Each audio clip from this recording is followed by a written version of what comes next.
Welcome to What's Up? I can't believe I said that because I actually like the show, you know. He's like, you guys got to watch What's Up. Welcome to What's Up. On international, worldwide YouTube, people are going to be watching this around the world, and I introduced it as What's Up. So we'll be right back. What's up?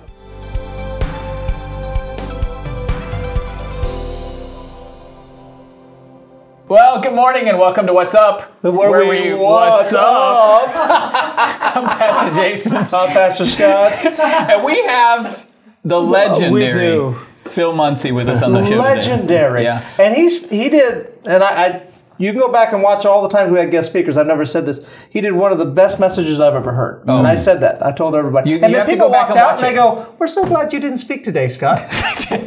Like, you know, you're usually pretty good, but today was so much better. So much better.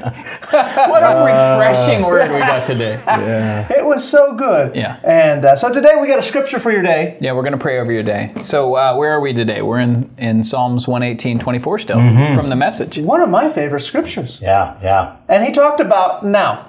Yep. When? Right now. When? Living in the moment. Yes. That we so often we live in the past. Yep. Or we're worried about the future. Absolutely. And we miss the moments that we're in. Right. So our scripture is, this is the day that the Lord hath made. Yeah. I will rejoice. Yep. And I will be glad in Now, it. did you know that that's how we end every service? I did not. You know, we did the service last night, and they closed with that. I thought, oh, that's pretty cool. They took the text it from you. and they read it. I thought, boy, that's quick, man. And then they did it again in the first service. I was like, wow, these guys are. And then I realized, wow, this is really right. This is your culture. Yeah, we've been closing the service every day with that since maybe 1998, 99. Wow. You did it. You started it. I did. Even before that. Whatever 25 years ago when I first started doing the closing of the service was. Yeah. And it's all about now. So tell us about the now. Well, you know, it became a fascinating subject. I first was intrigued by Spencer Johnson's book, The Precious Present. And I've turned it into really one of my most heartfelt messages. And it's basically a story about an old man that tells a young boy about the precious present. Well, the young boy thinks it's some gift, and he thinks it's a ring that will give him magic and our magic carpet ride that will take him anywhere. And he basically goes his whole life so frustrated because this old man won't tell him what the precious present is. He gives him hints like, it's closer than you think, right. No one can give it to you but yourself. Yeah. And he's so frustrated, and towards the end of his life, the old man dies, and then it hits him. The precious present is just that. The precious present, not the past, not the future. And it's revolutionary because all of us, you know, it's easy to get consumed with the past, even the good. Yeah. Right. And you can't let the glory past. Days. Yeah. And actually, I feel like that life feels like that the past and the future are basically trying to squeeze out now. So we're either eaten up with, angst and anxiety over the future, our remorse and regret of the past. Yeah. And there's no time. So we're not with our wife and our kids. Yeah. We're not present. We're just like, hit me. You know, and as a result of that, we miss the beauty of life. God doesn't live in the past. His fingerprints are there. God doesn't live in the future. Blueprints are there. God is in the now. Eternity is actually in eternal now. And if we don't learn how to get there, we're not going to live life on all cylinders, all senses. And when David said, this is the day that the Lord has made, and not tomorrow. And it's today. It's still today. Right. Yeah. Whatever, right? It's right now. It's crazy because tomorrow I can go, this is the day, and it still applies. And I will rejoice. So there was a recognizing of the now, and then the decision to be happy in it. Yeah. And think about, like, you know, you be at your own house, and you're grumpy, and whatever. I know nobody in their houses are grumpy, but let's just say there's some hypothetical family is having Ted's house. Ted has no peace today. Ted. You know, and he's kind of being grumpy with the kids. He kicks the dog a little bit, and we don't believe in dog abuse. And he's mean with he's snippy, right? He's being snippy. And then, so somebody finally says, what's your problem? Well, I'm worried about tomorrow. Tomorrow, right. Oh my God. Or you won't believe what happened today. Oh, and wow. And so he's kind of changing the mood of the atmosphere of the entire home and not just being in the now. Right. Yeah. How many times have you, like with your wife, my daughter said the other day, we were watching a show together, And then she's like, Dad, watch it with me. And I'm like, I am, but I'm not. Yeah. Because I'm not in the moment. You got to learn to be. You know, I was thinking even of our show right now. What if we were just all talking about what we're going to do on our next show? Right. The whole show. The whole show is about tomorrow. You want to tune into tomorrow. So good. Oh my gosh. No, we're doing the show. In order for it to be great, we have to be in the now. Yeah. Right now in the show, in this moment. And I think as like, for instance, as parents, sometimes we lose those moments. I mean, you talked about being papa in your message. You talked about the time you spend with your grandkids and the joy and then even turning the car around. He told this story. You got to see it. So good. He's driving home, and then he gets a text message. And my son has an iPad too. He's 11, and he can text me with his iPad. And you got the text message, and it was he wanted you to come back. It was late at night. You were almost home. 20 minutes all the way back to sing him to sleep. But you made that decision. I'm going to go back. Yeah. And because why? That moment may only come around once.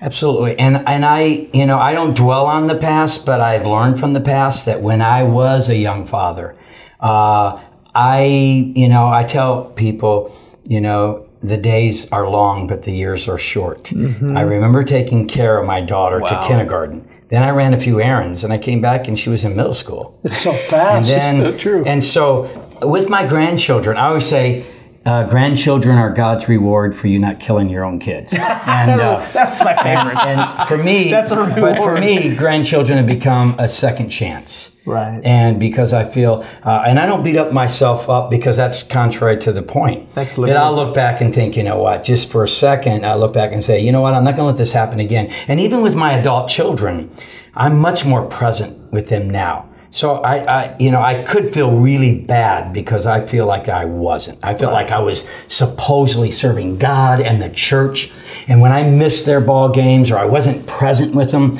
it was because it was something so important. I can't think about it. I can't think of what it was for the life of me, but I'm sure it was. But no. So I don't beat up on myself, just enough to let the past remind me it will not rob me of the now. And the word present is so good. Being present with your kids, being present with your spouse, it's a gift. Yeah. And so being here right now with you right now in this moment is a present. And I see many parents, and we talk about this in our parenting program and our dad book also, where I can get more relationship out of my kids in a 10-minute drive to the gas station than parents can get at an hour at the park. Because you go by the park and you just see all the parents on their phone and the kids are playing and they drove home and they eased their conscience. Yeah. I spent time with the kids. Yeah. It's not about the time.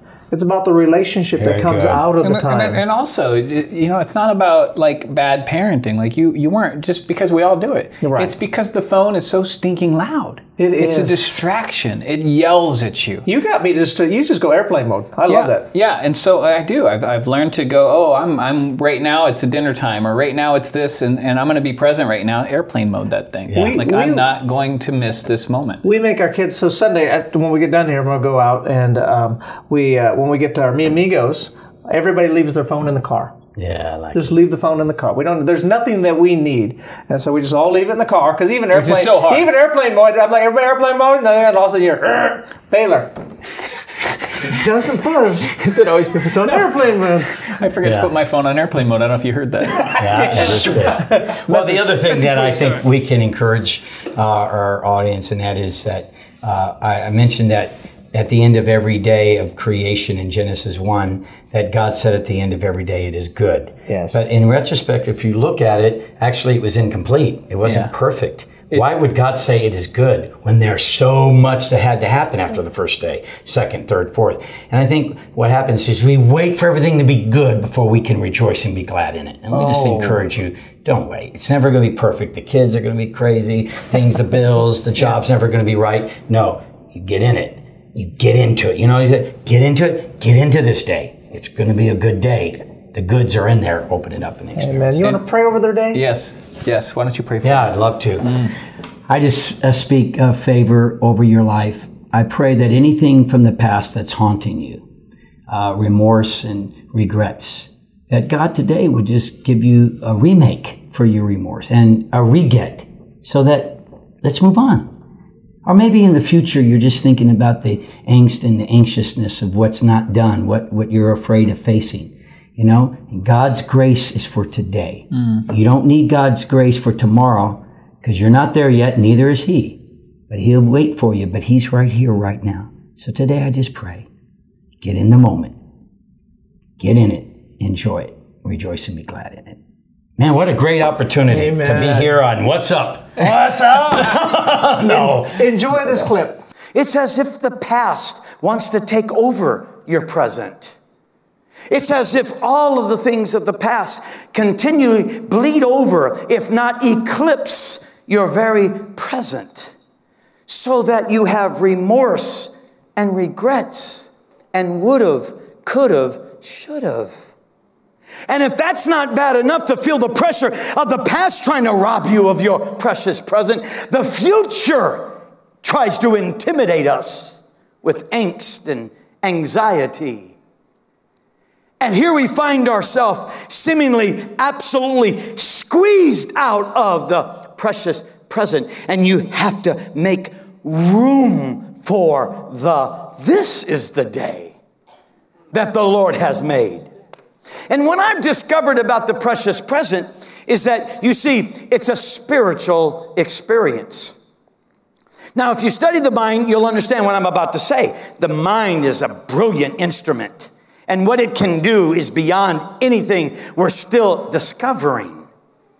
But one thing that the mind cannot do, it can obtain knowledge. It can imagine things. In fact, the brain has the capacity to fill a volume of 4.7 billion books. That's what's inside the mind. But the mind can indeed record the past, log the past in memory places. It can deal with the past. And in fact, it can anticipate and imagine the future. But the mind cannot be present. It waits to record, or it anticipates what's next. But in fact, to get in the precious present is in fact a spiritual experience.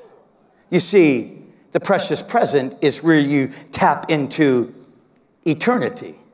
See, eternity is the precious present. How many times have you heard the scripture, now faith is. Now is the day of salvation. Now is powerful. In John 4, when Jesus was talking to the woman at the well, she finally said, man, you keep talking about this water that I can drink that I'll never thirst again. What church do I go? How do I get it? And Jesus prophetically said, the hour is coming and now is. You see, God is in the now. And all the sources you need and where God is in the now. You see, eternity is not about quantity. Eternity is about quality. And the quality of life is found in the power of being present in the now. Have you heard the scripture in John that says no man has ever seen God at any time? I got thinking about that. Well, wait just a second. No man has ever seen God at any time?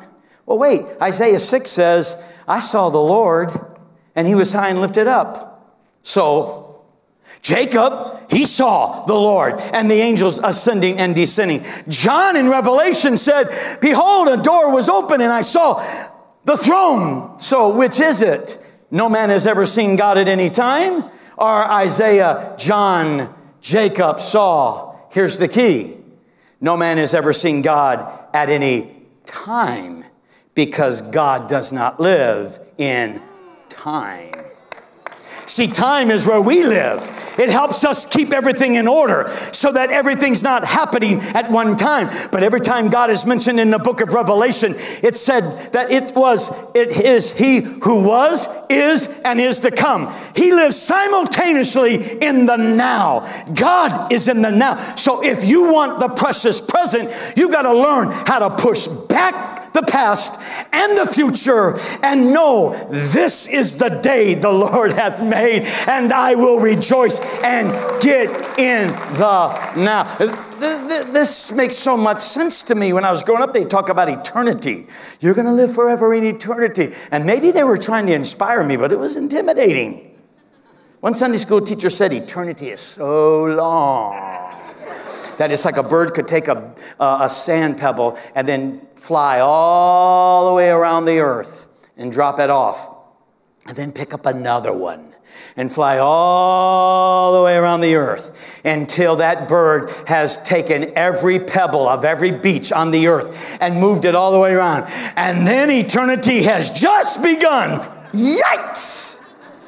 It's like, what are you going to do forever and ever and ever and ever? I mean, how many streets of gold? How many? Until God showed me that God doesn't live in time, that eternity is an eternal now. Make sure you give us thumbs up. Yeah, thanks for watching. Share it, like and subscribe. Like and subscribe. And don't forget to be in church this weekend, wherever you live. Yes. Make sure you're in God's house. Get refreshed, get energized, get built up for another great, exciting This Is the Day.